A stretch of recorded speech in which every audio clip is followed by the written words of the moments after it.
بسم الله الرحمن الرحيم.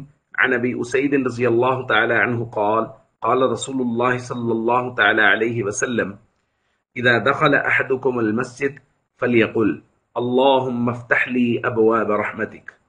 رواہ مسلم۔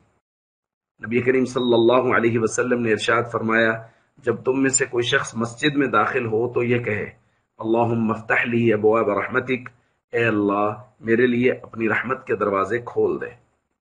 اور فرمایا وَإِذَا خَرَجَ، اور جب مسجد سے نکلے فَلْيَقُلْ، تو یہ دعا پڑھے، اللہم انی اسألک من فضلک، اے اللہ میں تجھ سے تیرے فضل کا سوال کرتا ہوں۔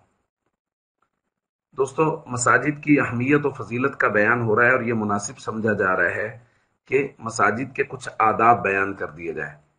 پہلا ادب تو یہ ہے کہ جب مسجد میں داخل ہوں تو مسجد میں داخل ہونے کی دعا پڑھیں اور مسجد سے نکلتے وقت کی دعا پڑھیں، جیسا کہ حدیث پاک میں دونوں دعاؤں کا تذکرہ کر دیا گیا۔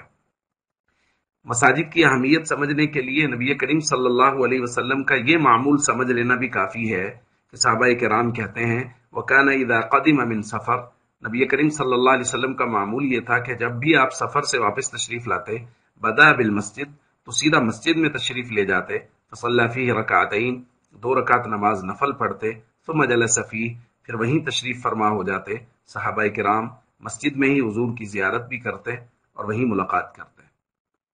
اسی طرح ایک ادب مسجد میں داخل ہونے کا یہی ہے کہ مسجد میں داخل ہوں تو 2 رکعت نماز پڑھیں۔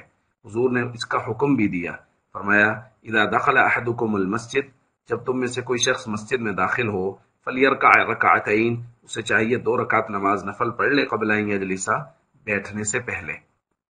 تو یہ 2 رکعت تحیۃ المسجد کہلائیں گے۔ ہم نے پچھلے دنوں تحیۃ الوضو کی بات کی تھی اور وہاں یہ بات بھی درخواست کی گئی تھی کہ اگر کوئی آدمی وضو کر کے مسجد میں داخل ہوا ہے تو بس وہ 2 رکعت پڑھ لے تو اس کو تحیۃ المسجد اور تحیۃ الوضو دونوں کا ثواب مل جائے گا۔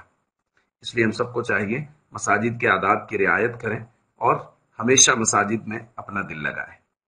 السلام علیکم ورحمۃ اللہ وبرکاتہ۔